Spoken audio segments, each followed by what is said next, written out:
Et avec ce pacte mondial migratoire de l'ONU, l'immigration illégale va devenir légale.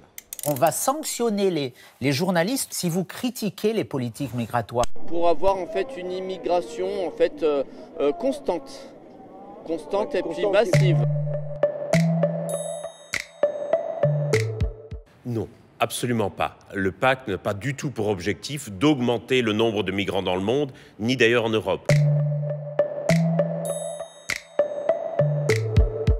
Ce que souhaite le pacte, c'est simplement d'encourager une meilleure coopération entre les différents États, c'est-à-dire les États d'origine, les États de transit et les États de destination, pour que les migrations qui ont lieu actuellement se passent dans de meilleures conditions, et notamment pour que moins de gens se noient en Méditerranée.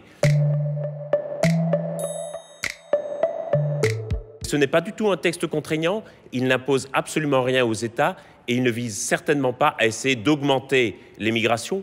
Au contraire, il recommande même de lutter contre les facteurs qui poussent les gens à l'exil pour qu'il y ait moins de migration forcée dans le monde, et il encourage également les accords de réadmission et de retour volontaire pour que les migrants en situation irrégulière soient renvoyés chez eux. Ceux qui disent ça colportent des mensonges. Le texte reconnaît noir sur blanc le droit souverain des États à mettre en œuvre leur propre politique migratoire. Ce n'est pas du tout un texte contraignant, et donc l'idée qu'Emmanuel Macron à Marrakech vendrait la France à l'ONU ou transférerait une partie de la souveraineté de la France à l'ONU n'a absolument aucun sens. Effectivement, il y a une petite quinzaine de pays qui n'ont pas adopté le pacte, et parmi eux, il y a pas mal de pays européens, l'Autriche, l'Italie, la Slovaquie, l'Estonie, la Hongrie, bien entendu. Pourquoi ces États n'ont-ils pas adopté le pacte? Essentiellement pour des raisons électorales, parce que les partis politiques d'extrême droite ou les partis politiques nationalistes ont décidé que ce texte allait être utile pour créer une polémique électorale, et donc ont commencé à l'agiter comme une sorte d'épouvantail pour jouer sur les peurs et les anxiétés de la population vis-à-vis des migrations. C'est une campagne de désinformation menée à but strictement électoral dans la perspective des élections européennes de mai prochain, en Europe en tout cas.